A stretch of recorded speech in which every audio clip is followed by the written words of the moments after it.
이 오시기 전이라는 설교의 제목을 가지고 함께 말씀을 나누기 원합니다.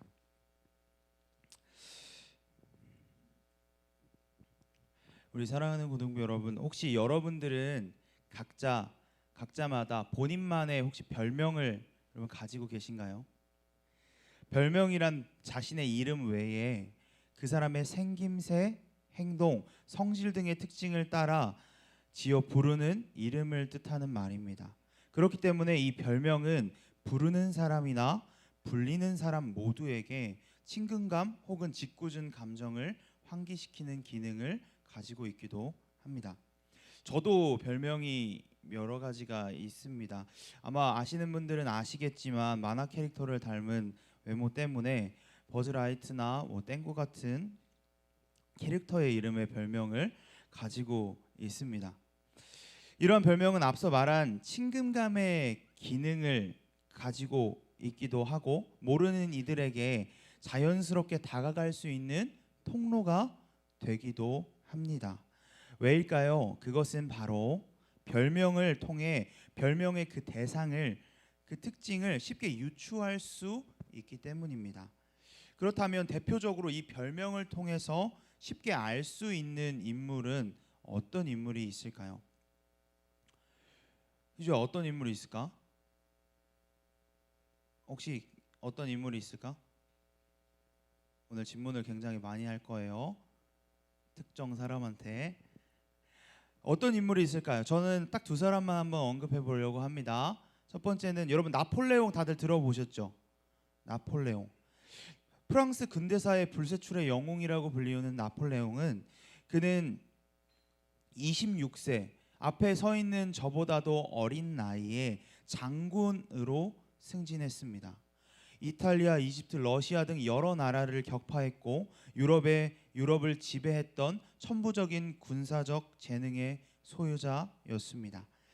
그런데 뜻밖에도 그의 별명은 사뭇 다른데요. 무엇인지 여러분 그의 별명 아시나요? 바로 나폴레옹의 별명은 꼬마 하사관입니다. 그는 실제 키가 작은 것은 아니었지만 그는 27살의 어린 나이에 로디 전투에서 직접 깃발을 들고 선두로 치고 나갔고 이에 용기를 얻은 병사들이 일제히 돌격했습니다. 그런 나폴레옹의 대담하고 용기 있는 행동에 병사들은 감명을 받았죠. 높은 지위에도 불구하고 야전에서 병사들과 동고동락하던 그를 병사들은 꼬마 하사관은 가장 낮은 계급의 지휘관을 뜻하는 말입니다. 자신들과 함께하는 그를 꼬마 하사관이라고 부르기 시작했다고 합니다. 또 한 사람을 이야기해 볼까요? 우리에게 너무나도 친숙한 사람입니다. 임진왜란의 영웅 이순신 장군을 부를 때 우리는 흔히 어떤 수식어를 앞에 붙이죠? 충무공이라는 말을 많이 붙입니다. 맞습니다. 충무공의 충무는 국가에 큰 공을 세운 군인 혹은 장군에게 내려졌던 시호, 즉 별명이었습니다. 공은 그것을 높여 이르는 말이죠. 즉 국가에 큰 공을 세운 분, 충무공, 이 별명을 통해 이순신 장군이 어떤 분이었는지를 우리는 쉽게 유추해 볼 수 있습니다. 또한 오늘 본문에 등장하는 한 인물 또한 별명이 있는 것처럼 보입니다. 4절부터 그의 한 인물이 등장하는데요.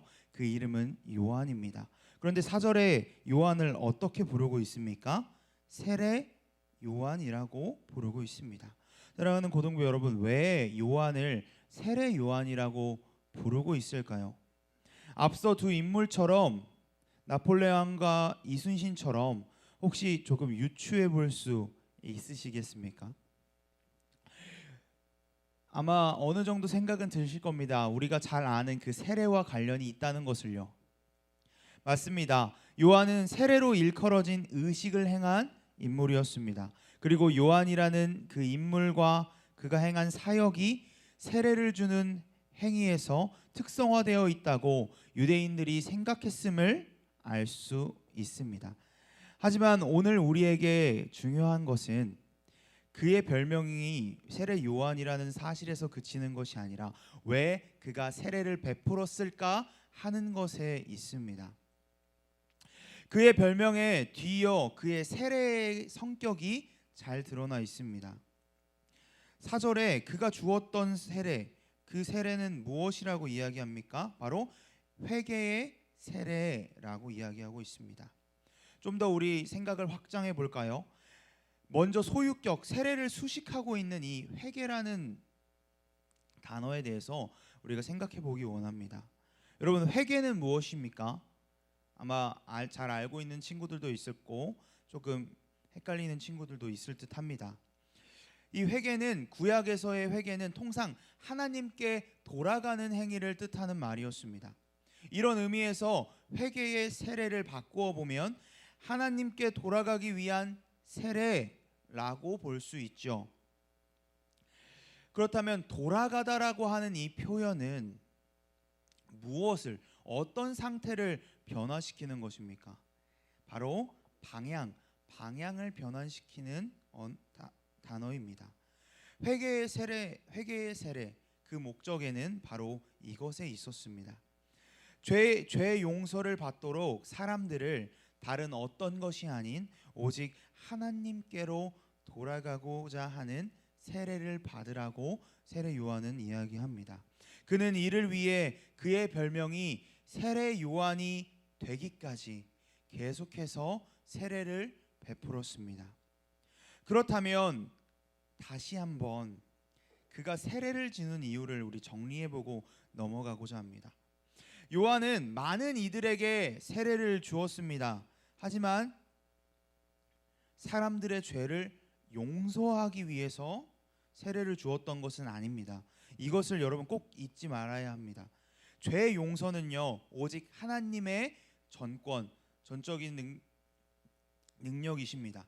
그래서 그는 죄사함을 받게 하는 세례라고 표현합니다. 무엇입니까?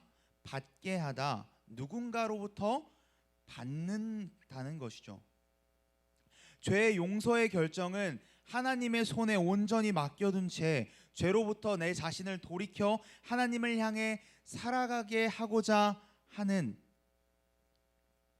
그들에게 그는 회개의 세례를 주었던 것입니다. 또한 그는 요단강이라는 곳에서 세례를 주었습니다. 여러분, 왜 굳이 세례 요한은 요단강에서 세례를 주었을까요? 예루살렘에 이미 성전이 번듯하게 자리를 잡고 있었는데 말입니다. 요단강은 이스라엘 백성들에게 다음과 같은 곳이었습니다. 애굽에서 이스라엘 백성들이 나와서 하나님을 신뢰하지 못하고 광야에서 머물던 그 40년의 생활, 그것을 끝내고 드디어 약속의 땅으로 하나님의 백성으로 첫 발을 내딛기 위해 마지막으로 통과해야 했던 관문, 바로 그곳이 요단강이었습니다. 세례 요한은 바로와 바벨론에서 종노릇하던 그들의 선조들처럼 그의 동시대 유대인들도 구속, 해방, 진정한 해방이 필요했음을 느꼈습니다. 다시 말해 그들의 선조들이 했던 것처럼 그들 역시 언약의 약속의 백성으로서 새로운 삶을 시작할 필요가 있다고 느꼈습니다. 그렇기에 그는 5절에 마치 애굽 땅에 나와 요단강을 가른 후 가나안 땅, 약속의 땅으로 들어갔던 것처럼 온 유대 마을과 예루살렘이 나와 광야에서 세례를 받기로 그는 원했습니다. 그래서 그는 예루살렘에 자리 잡고 있던 성전이 아닌 광야에서, 요단강에서 다시 한번 유대인들에게 세례를 베풀었던 것입니다. 그가 얼마나 열심을 다해 복음을 전하고 세례를 베풀었던지 온 유대 지방과 예루살렘 사람들이 다 나아갔다고 5절에 표현하고 있죠. 여러분, 진짜 그랬을까요? 여러분, 이 사실을 혹시 믿으십니까? 여러분, 믿으시나요? 그런 믿음이 있기를 여러분한테 소망합니다. 하지만 아쉽게도 이는 마가에 다소 과장된 과장법의 표현입니다. 그렇지만 분명한 것은 그가 최선을 다해 복음을 전했고 많은 이들이 광야로 나아갔다는 사실은 분명한 사실입니다. 유대의 역사가 요세포스 또한 요한의 세례 사역을 자세하게 언급한 기록들이 남아 있는 것을 통해 우리는 분명하게 알 수 있습니다.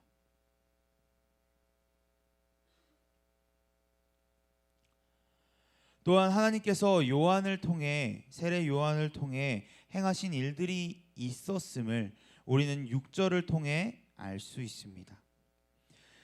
요한이 세례를 전하는 장면 5절을 뒤로 한 채 갑작스럽다면 갑작스러운 요한의 행색, 외모에 대해서 이야기하고 있습니다. 우리 6절을 한번 다시 볼까요? 요한은 낙타털 옷을 입고 허리에 가죽띠를 띠고 맥두기와 석청을 먹더라. 세례 요한의 외모에 관해 매우 세부적인 정보를 주고 있습니다. 수많은 인파에 둘러싸인 그가 입었던 옷과 허리띠 그리고 먹는 음식까지 기록하고 있습니다. 그런데 이 말씀을 원어로 자세히 보니까 입다, 옷을 입다라는 이 엔데미메노스라는 단어를 통해 옷에 대한 강조를 하고 있다는 것을 알 수 있었습니다. 전도사님, 어떻게 옷을 입다는 단어를 통해 강조할 수 있냐라고 물으신다면 개인적으로 저에게 찾아오십시오. 자세히 알려드리도록 하겠습니다. 간단하게 말하면 이 입다라는 엔데니메노스라는 단어는 완료 분사의 상태로 나타내는 형태의 모습이었고 이 모습들은 성경에서 대부분 의미적 무게를 가진 형태로 사용되는 모습의 단어 분사였습니다. 그렇기 때문에 이 맥락에서 이 옷을 입는다는 단어에 강조하고 있다는 사실을 우리는 알 수 있습니다. 다시 본론으로 돌아올게요. 왜 갑작스럽게 본문은 세례를 주고 있다는 사실 뒤에 요한의 복장을 강조하고 있는 것일까요? 그의 복장은 한 사람을 연상케 하기 때문입니다. 바로 구약의 선지자 엘리야입니다. 엘리야도 바로 이 세례 요한과 굉장히 비슷했기 때문이었습니다. 열왕기하 1장 8절을 보면 이렇게 기록합니다. 그들이 그에게 대답하되 그는 털이 많은 사람인데 허리에 가죽띠를 띠었더이다 하니 왕이 이르되 그는 디셉 사람 엘리야로다. 엘리야는 구약의 대표적 선지자의 대표격되는 사람이었습니다. 그런 그를 영상케 하는 복장을 세례 요한이 하고 있는 것은 세례 요한이 하나님께서 보내신 이임을 드러내기 위함이었습니다. 또한 하나님께서 그를 통해 행하실 일들이 있었다는 사실을 보여줍니다. 그는 구약의 선지자의 끝판왕쯤 되는 선지자 엘리야의 모습을 연상케 할 정도로 그 모습뿐만 아니라 매우 뛰어난 사람이었고 최선을 다해서 복음을 전했습니다. 언제까지일까요? 바로 나보다 능력이 많으신 이가 내 뒤에 오시기까지.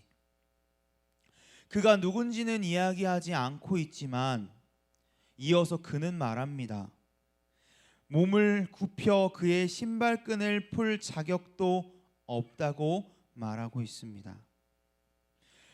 여러분, 고대 유대 사회에서 다른 사람의 신발끈을 풀고 묶는 일은요, 노예가들이 하는 일로 여겨졌습니다.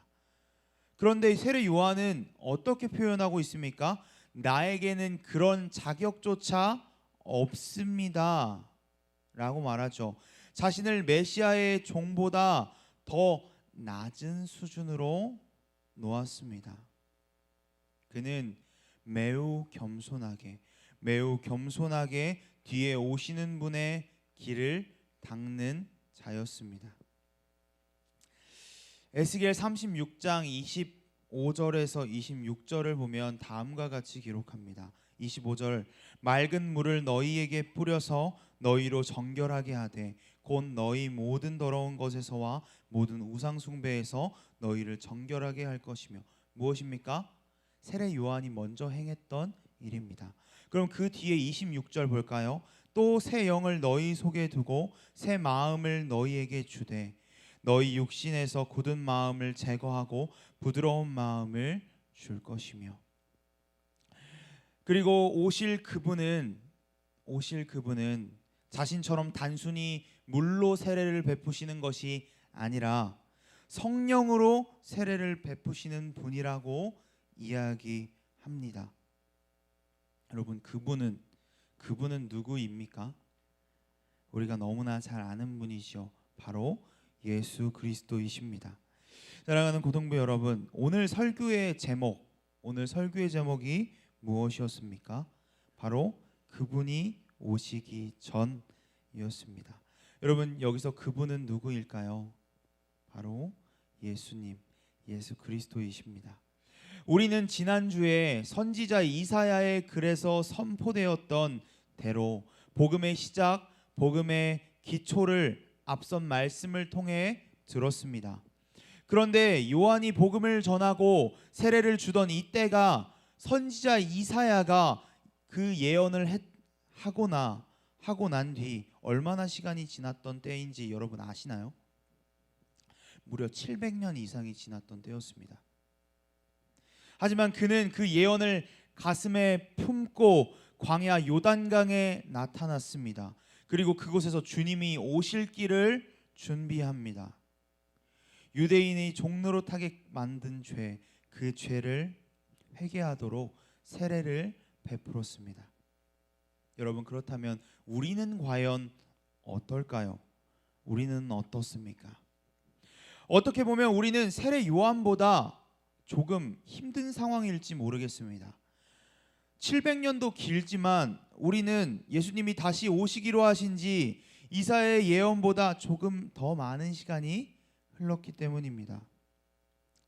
하지만 우리 또한 그의 오실 길을 예비해야 하는 존재라는 사실은 변함이 없습니다. 범죄와 음란, 너무나 많은 죄악이 가득한 이 땅 가운데 그 백성들에게 하나님께 돌아와야 한다고 담대하게 회개의 세례를 전파할 준비가 여러분들은 되어 있으십니까?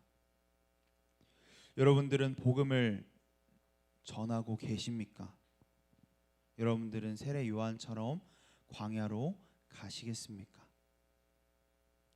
예수님이 오시기 전에 우리가 해야 할 일은 분명합니다. 우리 또한 마치 엘리야를 연상케 하는 그 요한의 부르심을 보듯이 우리도 부름받은 자들이기 때문입니다. 세례 요한이 이사야의 예언을 가슴에 품고 광야로 나아갔던 것처럼 우리는 나보다 먼저 앞서 걸어가신 예수 그리스도의 삶을 따라 그 길을 따르면 됩니다. 그리고 그분이 우리에게 말씀하신 것을 지켜 행하면 됩니다. 세례 요한처럼 예수님이 오시기 전까지 계속해서 말입니다. 여러분, 이런 삶을 살기 위해서는 우리는 예수님이 언제 올지 알지 못합니다. 도적같이 오신다고 말씀하시죠. 우리는 알지 못하지만 복음을 전해야 합니다. 그렇지만 그때 그 순간은 너무나 힘들 수도 있습니다. 복음을 전하다가 욕을 먹기도 할 수 있고요. 좌절을 맛볼 수도 있습니다. 심지어는 인간 말종 소리까지 들을 수 있죠. 하지만 우리는 요한의 고백을 한번 봅시다. 자신은 물로 세례를 줄 뿐 성령으로 세례를 주는 일은 내가 아닌 그 뒤에 오는 인물에게 맡겨졌다고 오늘 본문은 분명하게 이야기합니다. 세례 요한, 그는 그의 한계를 정확히 알고 있는 사람이었습니다. 맞습니다. 우리 또한 한계가 명확한 연약한 존재들이죠. 하지만 우리는 이것을 기억하고 또 기억하며 살아가기를 원합니다. 항상 설교 때 자주 이야기하는 말씀 구절이죠. 마태복음 28장 18절에서 20절 말씀. 이제는 외울 때도 한번 나도 외워봐야겠다는 생각이 든다면 참 좋을 것 같은데, 예배 시간에 졸아도 돼요. 자도 돼요.